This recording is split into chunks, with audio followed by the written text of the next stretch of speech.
Big names in the wide receiver class, some sleepers, and some surprises that we're going to get into today for this 2022 season coming up on Locked On NFL Draft.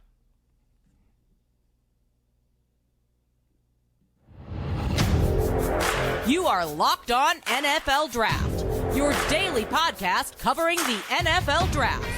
Part of the Locked On Podcast Network, your team every day.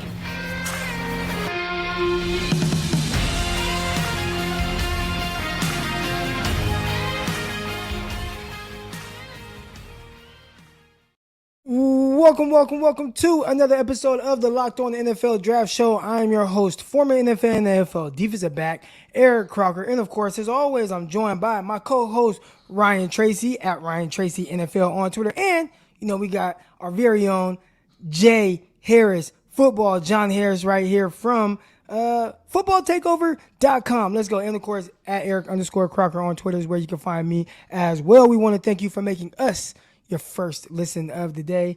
We're talking prospects, and I feel like the last time I talked some prospects, I was alone on this podcast, but this time I got a couple people to bounce some of these things off, just back and forth with. And John, you've watched a couple of receivers, a couple of guys. You got Boutte, Jaxon Smith-Njigba.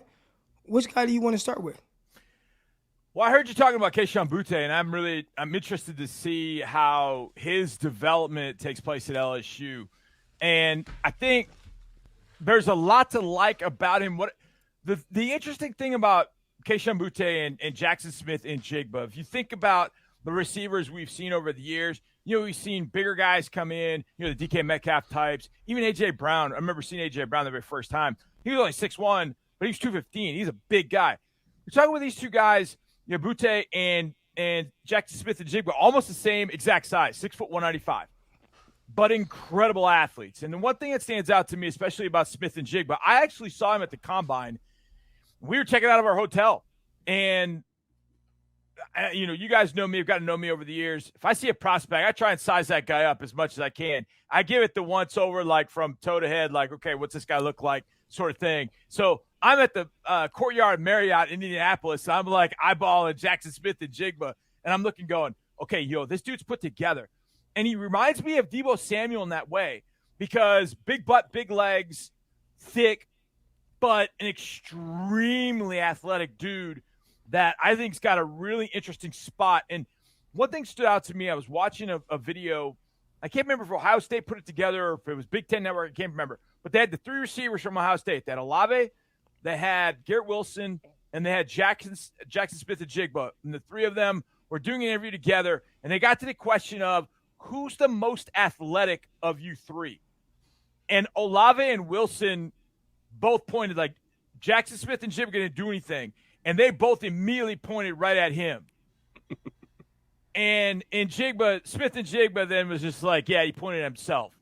And so for those two guys to look at Jaxon Smith-Njigba and go, he's the best athlete of the three of us, I thought that was pretty telling. And then seeing him up close and seeing his build and how thick he is. And, of course, what he did in the Rose Bowl was just sick.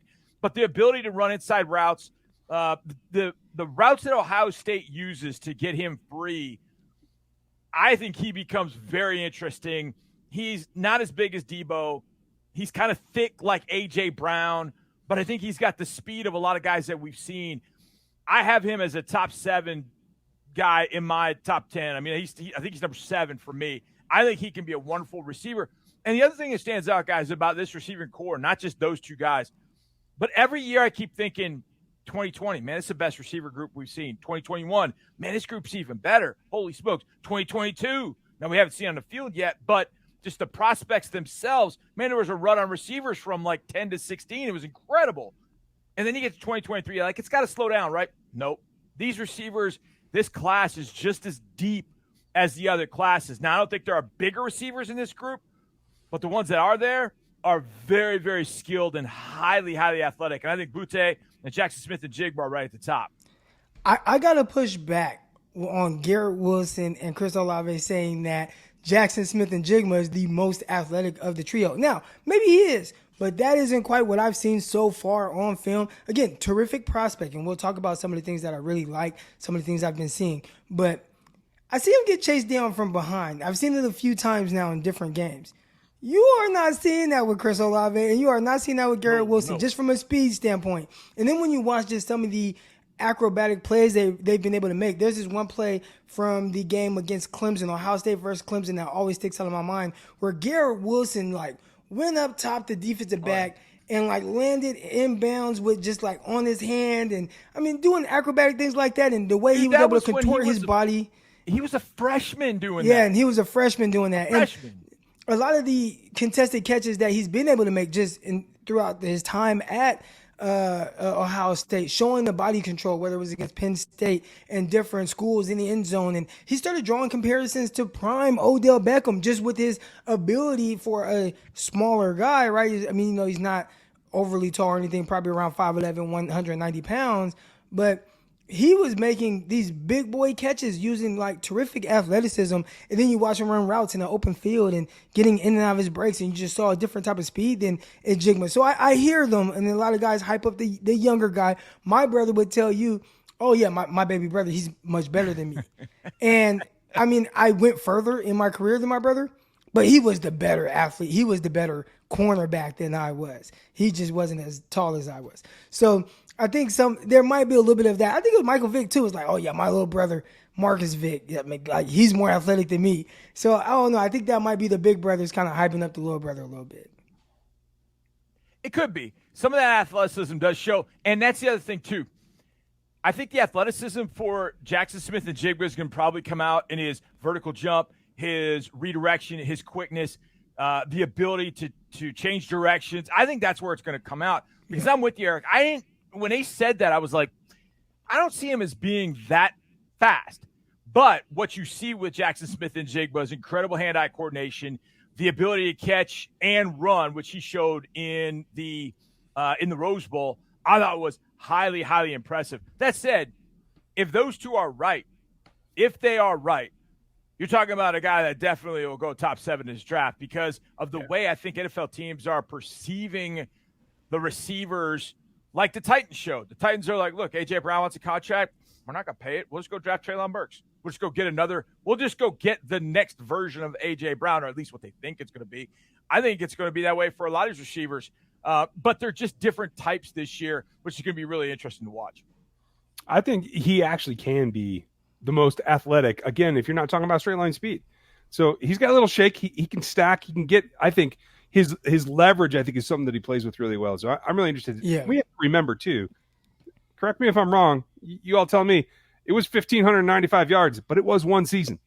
So let's see how he progresses. Let's see what he takes the next step forward. I want to see development out of him as well. He's not a finished product, or he shouldn't be, at least. I think the biggest thing I want to see from him is, can he produce the same way he did in the slot as more of a, not just a pure outside receiver, but a guy that moves around a little bit more, right? Yep. Playing outside, playing inside. Can he take the top off of defense from the outside? If he starts doing those things, then we are talking about definitely a top 10 pick. If it is more so of what we saw last season, I'd say I'd peg him more as a 15 to 25 type pick, but we'll see. A lot to like. I did like a lot of his quickness. I liked his toughness, going over the middle, catching passes in traffic, his ability to kind of understand spacing. All those things were great. We have not talked about Kayshon Boutte yet, so we're going to talk about him and also some surprise first-round picks in the 2023 class when we get back. But first, I want to talk to you a little bit about BetOnline.net and how it is the fastest and easiest way to check in on all of your betting needs. Find all your favorite sports and events at the #1 source for all odds, lines, and games. Find reviews and news of every league, including Major League Baseball, NFL, NBA, NHL, combat sports, esports, and even golf.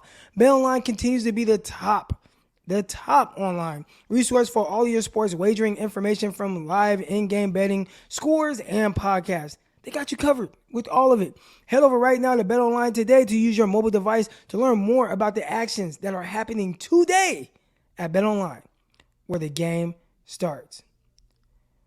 All right, guys, we want to thank you for making Locked On NFL Draft your first listen of the day. For your second, third listen of the day, man, plenty of podcasts across this network. No matter the sport that you want to listen to, we got hockey. I think they just dropped a new San Jose Sharks, Locked On Sharks podcast. So tune into all those things and more.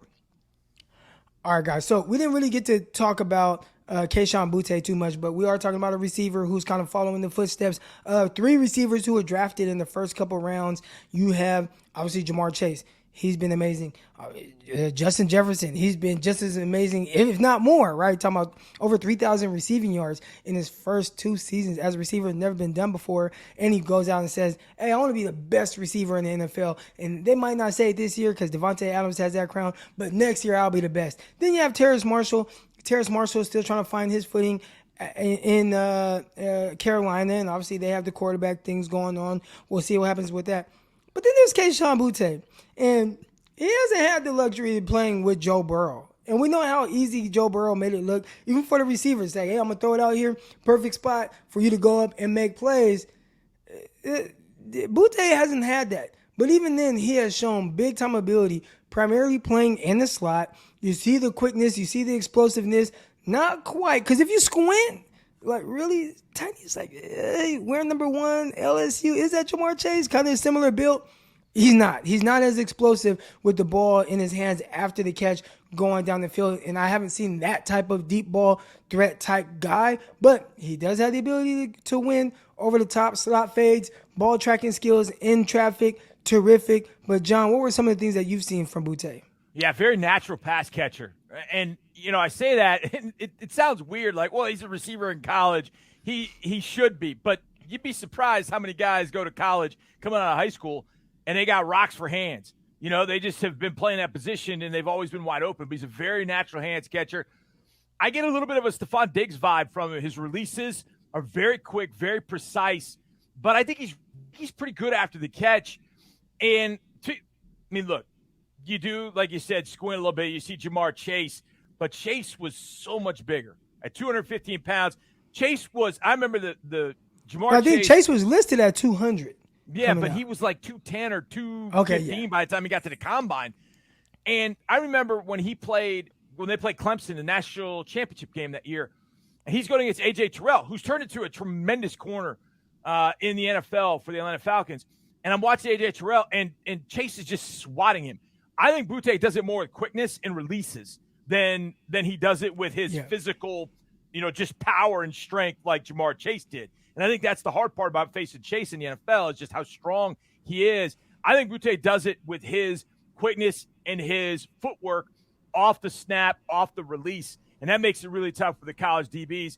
Being a little bit smaller, I should say smaller. He's 190 pounds. He's well put together, and I think he's got a top 15 pick for sure because he is a natural receiver. I think some team is going to fall in love with him, and it goes back to my point earlier, guys, about teams looking for receivers. Like, you mentioned Justin Jefferson.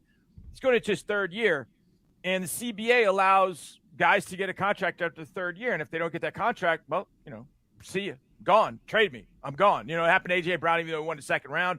I think Justin Jefferson after year 3, if he has a year 3 like he had the first couple of years, if he's not going to get paid from the Minnesota Vikings, I think he's going to say, pay me or trade me. And I think that's going to happen to a lot of receivers, which makes guys like Kayshon Boutte, Jaxon Smith-Njigba, and one of the guys that I think is a surprise that nobody's really talked a lot about, who I watched and fell in love with, and we'll get to him in a little bit. But I think teams are just going to say, yeah, move on, graduate, go to another team. We've talked about that before.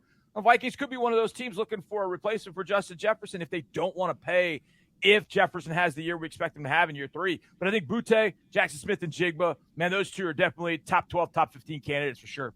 Hey, real quick, hold on. Real quick, Ryan, I just wanted to touch on Kayshon Boutte. I just talked about how if you squint a little bit, wearing number 1 at LSU, is it Jamar Chase a little bit, right? Not exactly, but he switched his number. So he's actually going to be wearing number 7. Ooh, and we know if you wear number 7 at LSU, you take on a huge leadership role. Yep. And LSU kind of tweeted out, hey, he has grown into the 7. So that's probably as good of things that you could say about a prospect at LSU coming out of there, that they got to wear that number 7 jersey. But you were going to say something about him, Ryan? Well, I'm glad you mentioned that, though, because it ties into what I was thinking. Is he's still a guy on the way up.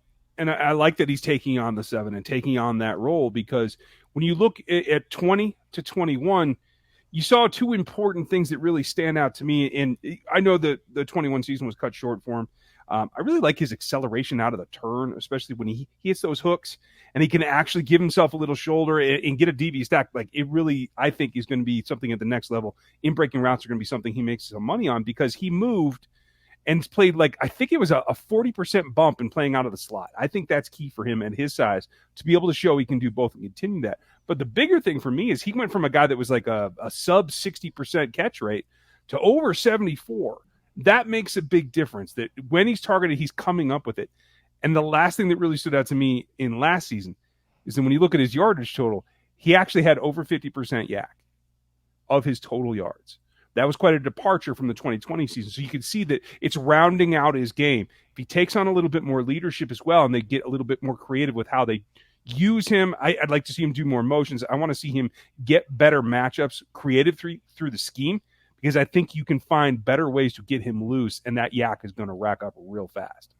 For a guy like him, are you surprised that with guys that have been entering the transfer portal and going to different schools, he stayed put at LSU with everything that's been going on there? Maybe Brian Kelly was like, listen, no, we're going to change some things up. I'm the quarterback whisperer and whatnot. I can help with this offense. We're going to make you that first-round pick, as opposed to doing like the kid out of Georgia that ended up going to Alabama. Gosh. Jermaine Burton, right? Jermaine Burton said, listen, I'm out of here, Georgia, in this little stale passing offense. I'm going to Alabama and play with a Heisman quarterback. I'm surprised that Boutte didn't do something like that. Yeah, I could see that.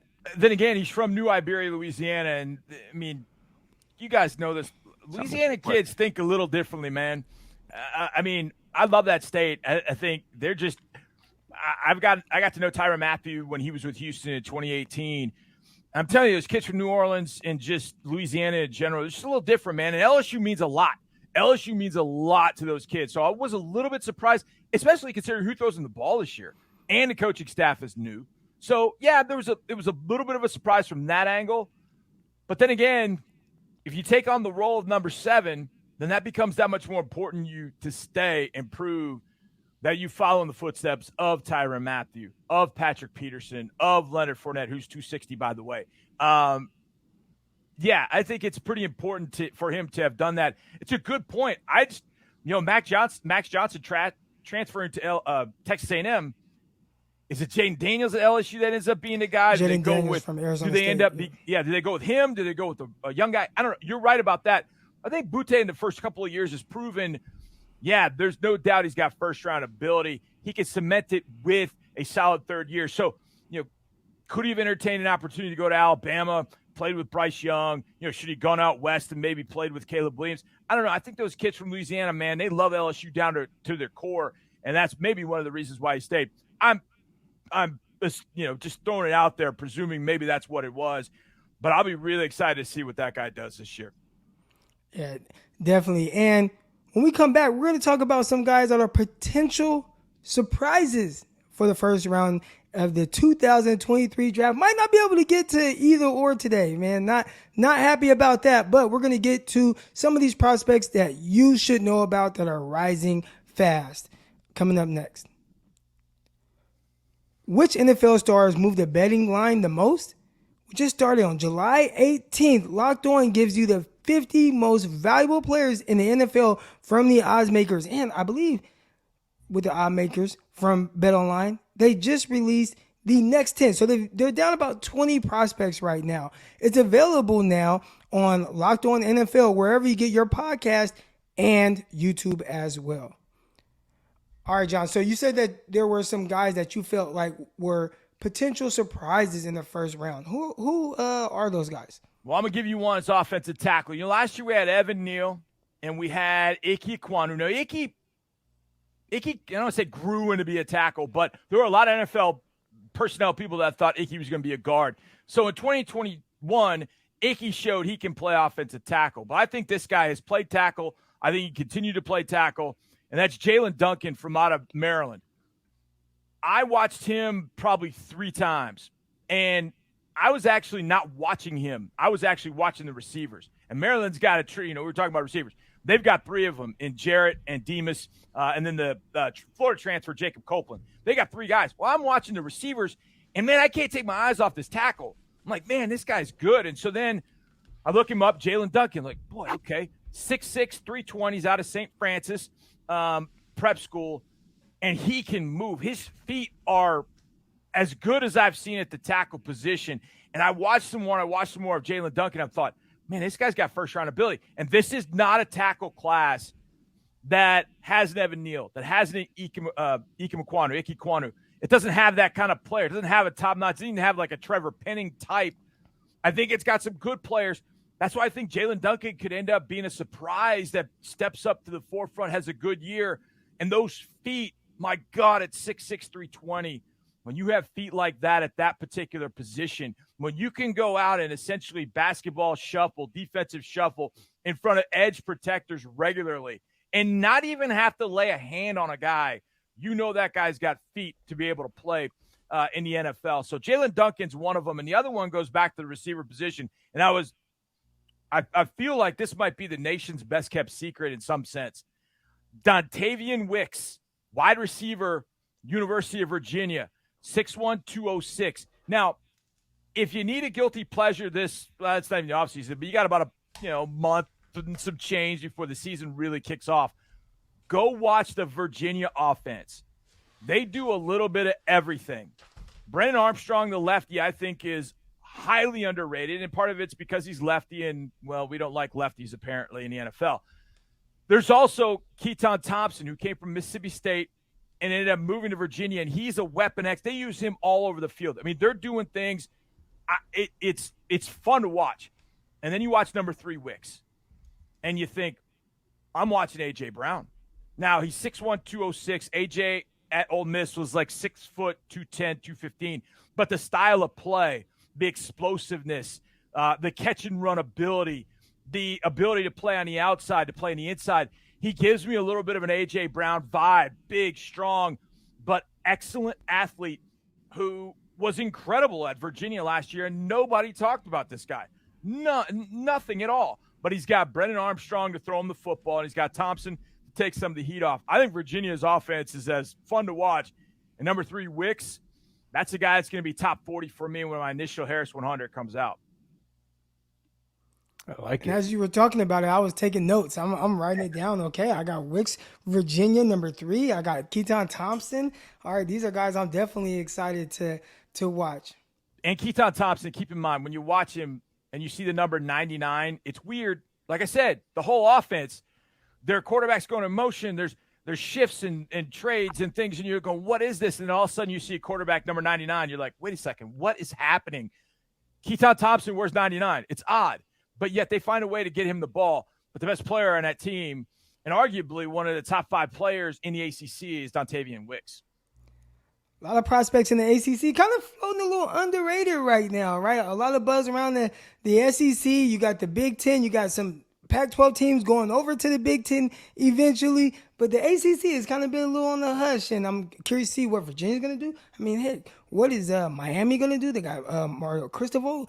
Really exciting times across the college football landscape, and we're here 5 days a week to bring you all of that information. We want to thank you for making Locked On NFL Draft your first listen of the day. And for your second listen of the day, you got Locked On Chiefs with my co-host right here, Ryan Tracy. And you got Locked On 49ers with myself and Brian Peacock. But that's going to do it for this episode. We'll see y'all tomorrow. Peace.